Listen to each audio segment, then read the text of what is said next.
बच्चों, very good morning to all of you. आप सभी का स्वागत करता हूं मैं on behalf of Beats, the best education academy for toppers. And today we are going to start the first lecture of the Beat, and you can see the chapter. This is a very important and very interesting chapter of class 11 NCERT or your class 11 syllabus, that is the rotational mechanics. So I hope आपने rotational mechanics अब तक अगर नहीं पढ़ा होगा तो circular motion पढ़ा होगा, क्योंकि circular motion के बहुत सारे कंसेप्ट इसमें यूज होंगे। अगर कोई भी ऐसा कंसेप्ट आता है जो मुझे लगता है सर्कुलर मोशन में आपको ठीक से नहीं पता होगा, तो मैं डेफिनेटली उनको भी एक्सप्लेन करूंगा। और यहां पर जो अपना मेन मोटो रहेगा, जो अपनी थीम रहेगी पढ़ने की, वो थ्योरी के साथ साथ we will do a lot of examples, right, so that you will learn the concept as well as the application part of this, right. I hope all of you are ready. And very very important thing बच्चों, हर एक चीज को note करना जरूरी है। मेरी बात मुंह से जितनी बातें निकल रही हो, हर एक पॉइंट को आप नोट कर रहे होंगे। तो आई होप आप सभी लोग कॉपी पेन लेके बैठेंगे। बिना कॉपी पेन के आपका ये लेक्चर की आपकी जो एफिशिएंसी होगी बच्चों, वो सिर्फ 30 से 40% रह जाएगी, राइट। तो आई होप आप सभी लोग अपने साथ कॉपी पेन लेके बैठेंगे और सारी चीजें नोट्स कर रहे होंगे, नोट्स प्रॉपर बनाएंगे। और नोट्स बनाते समय सुंदरता का विशेष ध्यान रखेंगे, क्योंकि जितने सुंदर आपके नोट्स होंगे आपको पढ़ने में उतना ही अच्छा लगेगा, उतना ही मन लगेगा। तो चलिए बच्चों स्टार्ट करते हैं, बहुत ज्यादा टाइम वेस्ट नहीं करते हुए।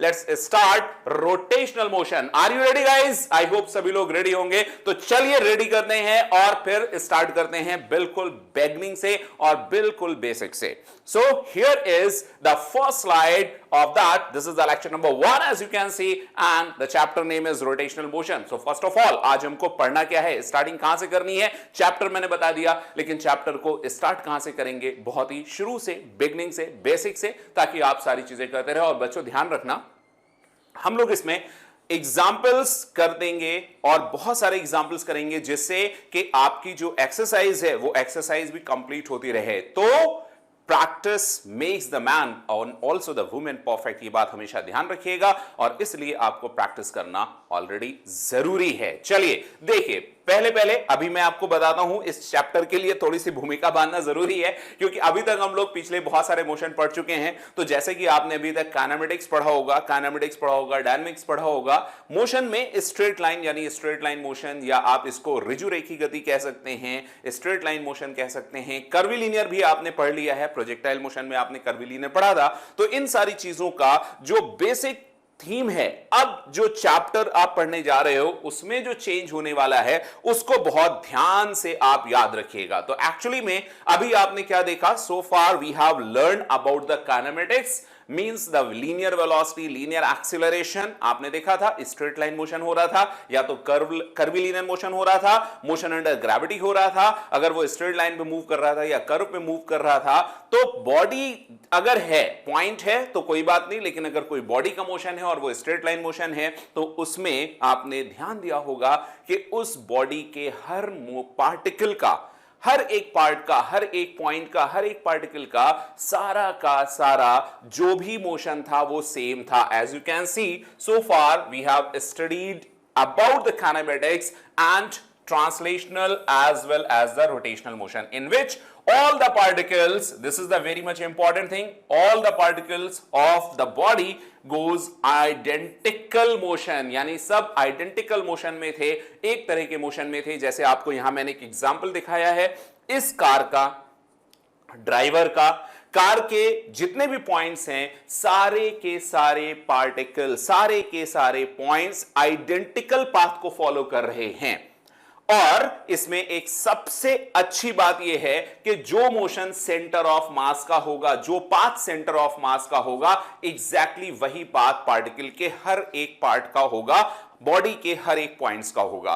तो ये एक स्ट्रेट लाइन मोशन होता है, और स्ट्रेट लाइन मोशन में all the parts, all the points on a body moves in identical path with identical velocity with identical acceleration, यानी सब ऐसे होते हैं, राइट। और ये आपने motion in straight line, projectile motion, motion under gravity में पढ़ा हुआ है, राइट। अभी क्या करना है, अभी आपने देखा कि किसी इंस्टेंट ऑफ टाइम पर अगर हम मोशन की बात कर रहे थे, स्ट्रेट लाइन की बात कर रहे थे, motion in straight line, motion in one dimension, motion in 1D की बात कर रहे थे, तो सारे पॉइंट्स, जैसे कि इस स्फीयर को ले लो या रिंग मान लो या डिस्क मान लो, so this point and this point and this point and this point and the centre of mass. अभी आप एक बड़ा चैप्टर पढ़ रहे होंगे, सेंटर ऑफ मास आपने पढ़ा होगा। तो सेंटर ऑफ मास की जो वेलोसिटी होगी, वही वेलोसिटी, वही एक्सीलरेशन, वही पाथ, बिल्कुल वैसा ही, राइट, हर एक पॉइंट का होगा। As you can see here, I have written here, at any instant of time all of them have same velocities, same acceleration and also the same path, right. इस बात को ध्यान रखिएगा एंड आई होप आप ये सभी छोटे छोटे पॉइंट कॉपी में नोट जरूर कर रहे होंगे। इन सभी पार्ट्स को कॉपी में नोट जरूर करिएगा, बहुत काम आने वाले हैं। And at any interval of time they all follow identical trajectories. आपको पता है ना, ट्रेजेक्टरीज इक्वेशन आपको बताई गई थी, तो आइडेंटिकल ट्रेजेक्टरी, आइडेंटिकल पाथ को फॉलो कर रहे हैं। तो सेंटर ऑफ मास का मोशन ही उस पूरी बॉडी के मोशन को गवर्न करता है, जैसा कि मैंने आपको अभी बताया। आगे देखिए, therefore the kinematics, right, kinematics में जो भी आपने बॉडी ली है, उस बॉडी का centre of mass, centre of मास की वेलोसिटी, सेंटर ऑफ मास का एक्सीलरेशन, सेंटर ऑफ मास का पाथ, सेंटर ऑफ मास की ट्रेजेक्टरी, उस पूरी बॉडी के हर एक पॉइंट की एंड इवन उस बॉडी की ट्रेजेक्टरी होगी, right. So the motion of any object or a body governed by its center of mass, जो जैसा जिधर जहां सेंटर ऑफ मास जाएगा, वैसे वहां उस एक्सीलरेशन और उस वेलोसिटी से पूरी बॉडी और बॉडी का हर एक पार्टिकल जाएगा। इसको हम लोग क्या बोलते हैं, ट्रांसलेटरी मोशन या स्ट्रेट लाइन मोशन या motion in one dimension, right. और इस बारे में आप बहुत अच्छे से पढ़ चुके हैं। यहां पर हम थोड़े अलग तरह के मोशन की बात करेंगे, जैसे आप यहां पर देख रहे हो, the kinematics of whole body. ये बॉडी देखो यहां से आई, जैसे जैसे नीचे जा रही है, अगर आप इसके किसी इंस्टेंट ऑफ टाइम पर इसके सेंटर ऑफ मास को देखें, तो सेंटर ऑफ मास की अगर किसी टाइम पर वेलोसिटी vcm है, एक्सीलरेशन acm है, जिस पाथ पे सेंटर ऑफ मास जा रहा है, पूरी बॉडी उसी पाथ पर जा रही होगी। So I hope you have learn a lot of thing about the translatory motion and the definition about the translatory motion. Okay, so we have done about the translatory motion and we have learned a lot of things. We have solved a number of questions about the straight line motion or the translatory motion. Let's move ahead. आगे चलते हैं. Now we are going to define another type of the motion which is known as the rotational motion. But before going to define the rotational motion, you have to define what is a rigid body, right? So अभी हम लोग ने point को देख लिया था, body की बात कर ली थी, बट अभी हम लोग को देखना है what is actually a rigid body. Rigid body क्या होती है, और रिजिड बॉडी बहुत ज्यादा इंपॉर्टेंट है आपके लिए। जब तक आप रिजिड बॉडी को डिफाइन नहीं करेंगे, तब तक आप रिजिड बॉडी डायनेमिक्स, जिसको हम लोग आरबीडी कहते हैं, या रोटेशनल मैकेनिक्स, जिसको हम आरएम कहते हैं, इन चीजों को अच्छी तरह से समझ नहीं पाएंगे। So in order to understand properly and exactly what is the rotational motion, what is the rotational mechanics, we have to understand, first we have to understand what is a rigid body. A rigid body is a body in which the relative separation or the relative distances between any 2 points on the bodies remains unchanged on applying the deforming forces. कोई भी body जिसके किन्हीं भी 2 points के बीच की distance, अगर हम उसके ऊपर बहुत सारे डिफॉर्मिंग फोर्सेस लगा रहे हैं और वो डिस्टेंस या रिलेटिव सेपरेशन उनके बीच का चेंज नहीं हो रहा है, then we can say that particular body is a rigid body. तब हम उस बॉडी को रिजिड बॉडी कह सकते हैं। आई होप आपको ये बात समझ में आ रही होगी। फिर से एक बार बताता हूं, मान लीजिए कि जैसे यहां पर एक कोई बॉडी है, डिस्क है, रिंग है, सिलेंडर है, सॉलिड सिलेंडर है, हॉलो सिलेंडर है, इनके किसी भी 2 पर्टिकुलर पॉइंट को हम कंसीडर करें। सपोज एक पॉइंट ए है और दूसरा पॉइंट यहां पर बी है, राइट। अब अगर ए और बी ये 2 पॉइंट्स हैं, इनके बीच की अगर हम डिस्टेंस देखें, तो इस डिस्टेंस को हम आर ए बी कह सकते हैं। आर ए बी का मतलब है distance between the points A and B. अगर आप इसके ऊपर कोई डिफॉर्मिंग फोर्सेस अप्लाई करते हैं, डिफॉर्मिंग फोर्सेस का मतलब आपने कोई फोर्स यहां लगाया, कोई फोर्स यहां लगाया, कुछ फोर्स यहां लगाए, कुछ फोर्स यहां लगाए, राइट। लेकिन ए और बी के बीच की जो रिलेटिव डिस्टेंस है, ए और बी के बीच की जो डिस्टेंस है आर ए बी में चेंज नहीं आया। अगर ऐसा होता है then and then only you can say this particular body is a rigid body. I hope आप रिजिड बॉडी समझ गए होंगे। सिमिलरली यहां पर आप देखिए एक स्पंज बॉल है, लेकिन स्पंज बॉल को जब हम यहां पर दबा रहे हैं तो इन दोनों पॉइंट्स को, अगर हम इस पॉइंट को देखें और इस पॉइंट को देखें, इस पॉइंट को सी बोलें, इस पॉइंट को डी बोलें, इनके बीच की डिस्टेंस यहां पर R1 है, लेकिन जब आपने डिफॉर्मिंग फोर्सेस लगाए तो दोनों के बीच की यही डिस्टेंस चेंज होके बच्चों R2 हो गई है, right? So we can not say this is a rigid body, it's not a rigid body. I hope it is clear, आप सभी लोगों को यह बात क्लियर हो गई होगी what is actually the rigid body. A rigid body is a body in which the relative separation between its any two points remains unchanged on the application or applying the deforming forces on it। अगर उसके ऊपर deforming forces या torque लगा रहे हैं तो दो points के बीच की डिस्टेंस चेंज नहीं होना चाहिए, जैसी है वैसी रहना चाहिए। This type of body is known as rigid body। I hope all of you got understood। Let's move to the next slide। देखते हैं आगे क्या है। आपने देख लिया है ये सारी चीजें, अब हम यहां पर रिजिड बॉडी की बात करते हैं। अभी तो हमने हाइपोथेटिकली एक कंसेप्ट की बात की है कि रिजिड बॉडी क्या होती है, बट नाउ अब आपको ध्यान रखना है कि रिजिड बॉडी एक्चुअल में पॉसिबल ही नहीं है।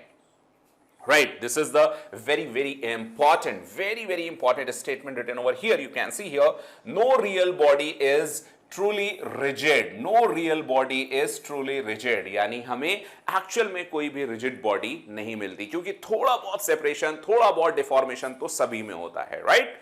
लेकिन एज्यूम ऐसा किया जाता है कि बॉडी के मोशन, बॉडी के शेप, बॉडी के साइज के हिसाब से अगर डिफॉर्मेशन नेग्लिजिबल हो तो हम उसको रिजिड बॉडी की तरह मान सकते हैं, right? As you can see here, no real body is truly rigid since real body deform under the influence of external forces।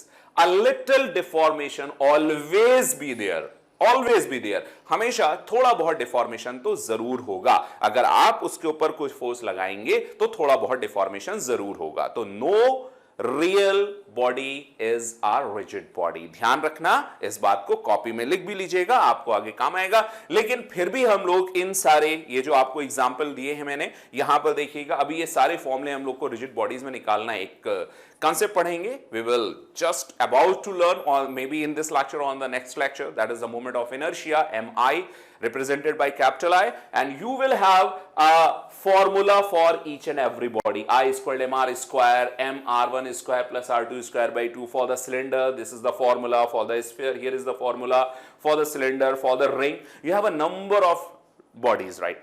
Okay, so for different bodies we have the different moment of inertia, and for the same body we have the number of formula for the different moment of inertia about different axis of rotation, right? तो axis of rotation क्या है, ये formula क्या है, इससे अभी tension नहीं लेनी, मैंने बस आपको रिजिड बॉडी का एग्जाम्पल बताने के लिए यहां पे किया। अब ये सारी बॉडी को हम रिजिड एज्यूम करते हैं, राइट? रिजिड एज्यूम करते हैं, पॉइंट याद रखिएगा। और इसलिए रिजिड एज्यूम करते हैं क्योंकि इसमें जो डिफॉर्मेशन होता है वो इनके साइज, शेप यानी कि रेडियस, डायमीटर के कंपेयर में नेग्लिजिबल होता है। So we can assume these type of bodies as a rigid body. I hope सभी लोग याद रखेंगे एंड कॉपी में नोट कर रहे होंगे, राइट?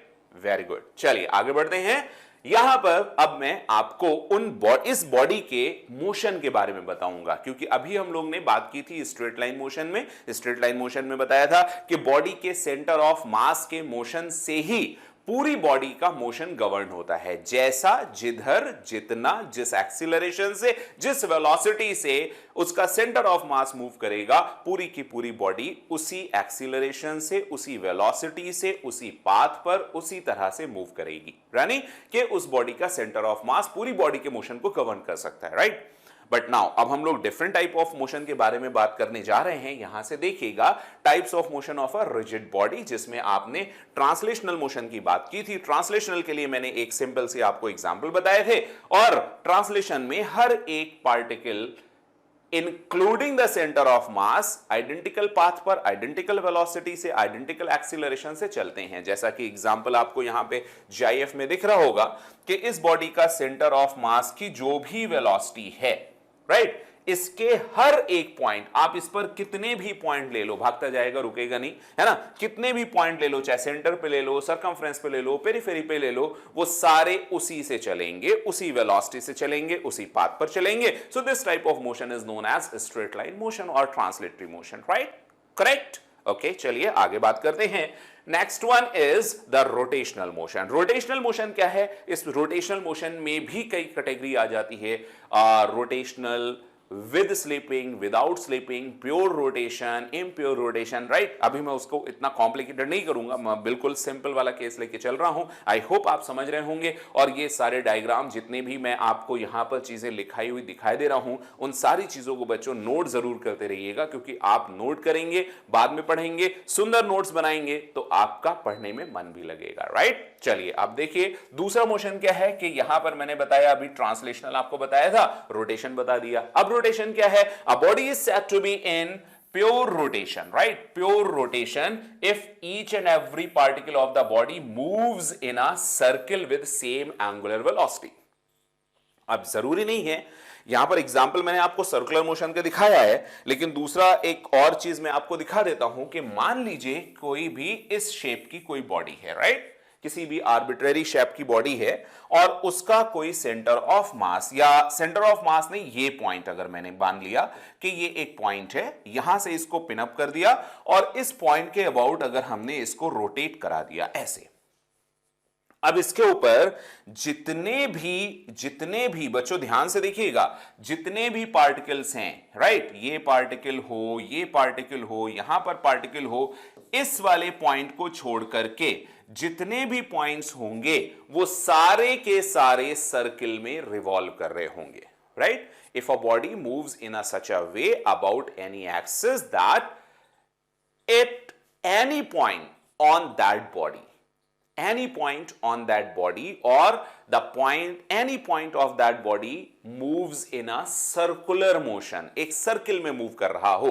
जैसे आप देखो, अगर ये ऐसे घूमेगा तो इसका सर्किल ऐसे बनेगा, इसका सर्किल ऐसे बनेगा, ये अपना सर्किल ऐसे बना के घूमेगा, ये ऐसे घूमेगा, ये वाले पार्टिकल का सर्किल ऐसे घूमेगा। सारे पॉइंट्स के जो पार्ट के सारे पॉइंट्स, जो ये पॉइंट आपको देख रहे हैं, हर एक पॉइंट का पाथ सर्किल होगा, राइट। वो किसी भी शेप की बॉडी हो सकती है, सर्कुलर भी हो सकती है, तो इस तरह का मोशन। और ये जिस पॉइंट के अबाउट घूम रहा है, इस पॉइंट को हम एक्सिस ऑफ रोटेशन या सेंटर ऑफ रोटेशन कह सकते हैं, राइट। तो आई होप ये बात आपको भी समझ में आ रही है। चलिए यहां पर मैंने आपको जीआईएफ को मूव करता हुआ दिखाया है, जैसे ये आप देख रहे हैं, फिर से एक बार देखिएगा, ये ऐसे मूव कर रहा है तो ये हो जाएगा इसका सेंटर ऑफ मोशन, राइट। अभी मैंने इसको इस तरह से दिखाया तो ये सेंटर ऑफ मोशन है और सेंटर ऑफ मोशन से परपेंडिकुलर एक लाइन जाएगी, इसको बोला जाएगा axis of rotation. And each and every, जैसे इस पॉइंट को देखो, ये सर्किल में मूव कर रहा है, इसके ऊपर कोई पॉइंट ले लो, ये भी सर्किल में मूव कर रहा है, यहां पर जितने भी पॉइंट हैं वो भी सर्किल में मूव कर रहे हैं। तो आपने डेफिनेशन क्या लिखी प्योर रोटेशन मोशन की? A body is said to be in pure rotation if each and every particle of the body moves in a circle with same angular velocity। अभी एंगुलर वेलोसिटी आपको मैं बताऊंगा क्या होता है, राइट। जैसे linear velocity होती है वैसे ही एंगुलर वेलोसिटी होती है, ग्रेविटेशन में एरियल वेलोसिटी होती थी, उसी तरह से है same angular velocity and the center of all the particles lie on a straight line, right। Concentric circle हो सकते हैं, कॉन्सेंट्रिक नहीं भी हो सकते हैं। कॉन्सेंट्रिक कब नहीं हो सकते हैं उसका भी मैं आपको एग्जांपल बता ही देता हूं। अगर कोई 3 डायमेंशनल बॉडी है, राइट, ये एक 3 डायमेंशनल बॉडी है और इसका एक्सिस ऑफ रोटेशन ये है, करेक्ट, ये एक्सिस ऑफ रोटेशन है, इसके अबाउट ये एंगुलर वेलोसिटी ओमेगा से रोटेट कर रही है। अब अगर इसके ऊपर आप अलग अलग पॉइंट्स लेंगे तो सबके सर्कल बनेंगे, लेकिन वो कॉन्सेंट्रिक नहीं होंगे, लेकिन सब सेंटर एक ही, कॉन्सेंट्रिक का मतलब होता है same point, same centre, right यहां पर अगर ये थ्री डायमेंशनल बॉडी है, अगर आप इस पॉइंट को देखो तो इसका सर्किल ऐसे बनेगा, ये इस सर्किल पे ऐसे जाएगा। इस पॉइंट को देखोगे तो इसका सर्किल ऐसे बनेगा, इस पॉइंट को देखोगे तो इसका सर्किल ऐसे बनेगा। यानी सभी की रेडियस अलग अलग हो सकती है, सभी के सेंटर अलग अलग हो सकते हैं, but all the centre will lie on a same straight line. सारे पार्टिकल सर्किल में मूव करेंगे, सारे पार्टिकल के पाथ कॉन्सेंट्रिक हो सकता है। कॉन्सेंट्रिक कब हो सकता है? यहां पे देखो ये कॉन्सेंट्रिक है, इस केस में भी कॉन्सेंट्रिक है, लेकिन जब आप यहां थ्री डायमेंशनल में देखोगे तो वो कॉन्सेंट्रिक नहीं भी हो सकते हैं। इसलिए आपको पूरी डेफिनेशन ये लिखनी पड़ेगी, velocity and the centres of all the particles lies on a same straight line. Okay, this is known as what? This is known as pure rotational motion. चलिए आगे बात करते हैं। और भी रोटेशनल मोशन होता है, rotation about fix axis, right? कोई भी रिजिड बॉडी है, वो एक फिक्स एक्सिस यानी कि उसका जो एक्सिस है जिसके अबाउट वो ऐसे रोटेट कर रही है। जैसे मैं आपको किसी भी चीज का एग्जाम्पल दिखा सकता हूं, जैसे ये है, राइट?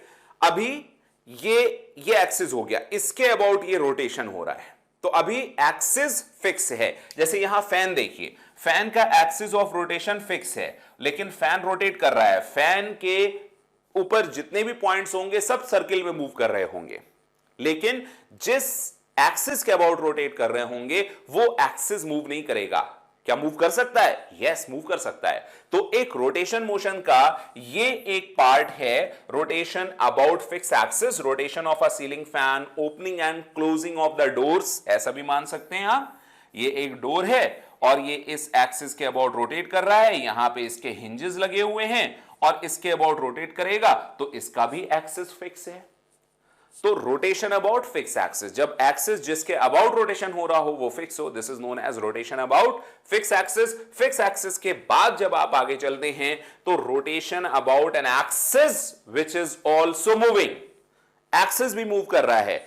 जैसे आपकी साइकिल का व्हील रोटेट कर रहा है, लेकिन जिस एक्सिस के अबाउट रोटेट कर रहा है वो एक्सिस भी ऐसे आगे बढ़ रहा है। जैसे आप यहां पर देखिए, यहां ये प्योर ट्रांसलेशन है और ये हो गया रोलिंग, है ना? इसमें क्या है, थर्ड वाले में ये सिर्फ रोटेशन, देखो रोटेशन, एक्सिस मूव नहीं कर रहा है, ये सिर्फ ट्रांसलेशन, इसमें सिर्फ ट्रांसलेशन हो रहा है। दोनों को ऐड कर दिया तो रोटेशन भी और ट्रांसलेशन भी, यानी कि ये मोशन ऐसा है in which axis is also moving on a straight line. Rotation about an axis in translation, जिसका एक्सिस ट्रांसलेशनल मोशन में है और उस एक्सिस के अबाउट बॉडी रोटेट कर रही है। आई होप ये बात आपको समझ में आ रही होगी, राइट? चलिए आगे बढ़ते हैं। अभी एक और नया मोशन देखो, बहुत ही प्यारा सा, है ना, कि अब एक्सिस भी रोटेट कर रहा है। अभी क्या था, फिक्स एक्सिस रोटेशन, कि ये पॉइंट है, ये बॉडी है और ये बॉडी किसी एक्सिस के अबाउट रोटेट कर रही है, दिस इज द एक्सिस, और इसके अबाउट कोई बॉडी रोटेट कर रही है। अभी क्या हुआ, उस रोटेशन के साथ जिस एक्सिस के अबाउट रोटेशन हो रहा था वो एक्सिस भी मूव करने लगा। जैसे मान लीजिए आपके साइकिल का या मोटरसाइकिल का व्हील, वो इस तरह से रखा है और ऐसे आपने देखा उसमें रोटेशन हो रहा है। अब ये व्हील रोटेट कर रहा है, अगर आपने बाइक का हैंडल ऐसे ऊपर उठा लिया तो वो प्योर रोटेशन होगा क्योंकि एक्सिस फिक्स है। लेकिन आप रोड पे रख देते हो और फिर एक्सीलरेटर लेते हो तो व्हील भी घूमता है और वो एक्सिस आपका ट्रांसलेट होता है। ये दूसरी तरह का मोशन हो गया था। Now the third type of motion, as you can see here, rotation about an axis, that axis is also in rotation. इसको एनसीईआरटी की लैंग्वेज में बोलते हैं precision, right? The better way और द बेटर वर्ड और the best word for this motion is precision. लेकिन यहां पर अगर आप देख रहे हो तो रोटेशन अबाउट एन एक्सिस में देखोगे कि ये एक्सिस, राइट, ये एक्सिस भी रोटेट कर रहा है। यहां पर ये है, इस एक्सिस के अबाउट ऐसे मोशन हो रहा है, लेकिन ये एक्सिस भी ऐसे रोटेट कर रहा है। अभी इससे पहले वाले में एक्सिस ट्रांसलेट कर रहा था, जिस एक्सिस के अबाउट मोशन हो रहा था that axis in a translatory motion, and now next one is the axis in a rotatory motion, एक दूसरे एक्सिस के अबाउट वो भी रोटेट कर रहा है। क्लियर?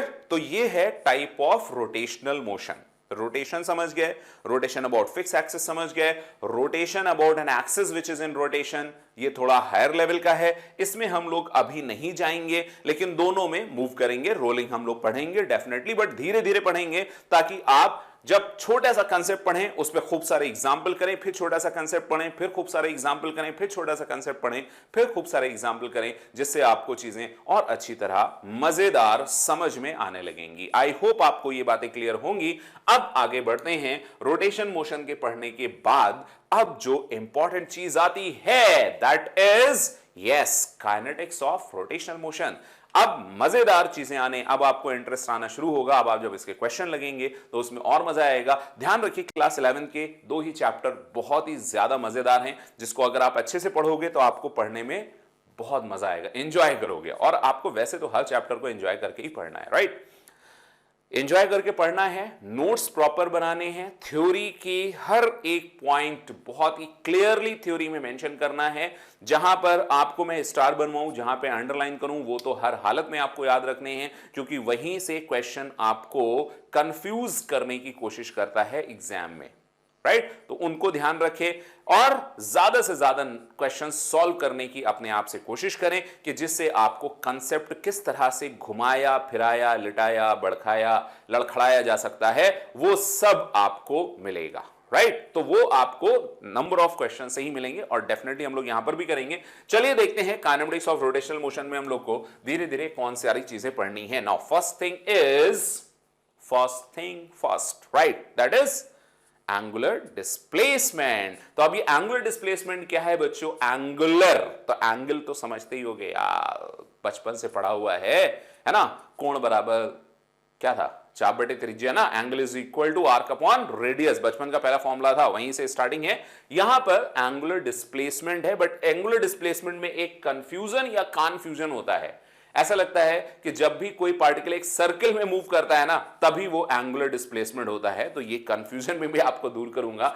बहुत सारे बच्चों को क्या, बहुत सारे लोगों को ऐसा लगता है कि जब सर्कल में मूव करेगा तभी एंगुलर डिस्प्लेसमेंट होगा और तभी एंगुलर वेलोसिटी होगी। नहीं, पार्टिकल अगर स्ट्रेट लाइन में मूव कर रहा है तो भी उसका एंगुलर डिस्प्लेसमेंट हो सकता है, एंगुलर वेलोसिटी हो सकती है। कैसे हो सकती है? देखते रहिएगा लेक्चर, बहुत सारी चीजें आपको और अच्छी अच्छी जानने को मिलेंगी। चलिए, एंगुलर डिस्प्लेसमेंट क्या है? सिंपल सा लल्लू सी चीज, when a particle moves in any path. ध्यान रखना, यहां पर हमने जानबूझ के सर्कुलर पाथ नहीं लिखा है। When a particle moves in any path, पहले मैं आपको वो फंडा ही क्लियर कर दूं कि एंगुलर डिस्प्लेसमेंट का मतलब क्या है, राइट? कि जैसे आपने देखा कि एक स्ट्रेट लाइन वाला ले लेते हैं ना, कर्विलिनियर तो छोड़ दो, प्रोजेक्टाइल तो छोड़ दो, राइट? प्रोजेक्टाइल में भी एंगुलर वेलोसिटी होती है, उसको सबको छोड़ते हैं। मैं तो एक सिंपल सा स्ट्रेट लाइन ले रहा हूं कि मान लीजिए कोई एक पार्टिकल यहां पर है, एक कार है, ए है, और वो v वेलोसिटी से मूव कर रही है और ये उसका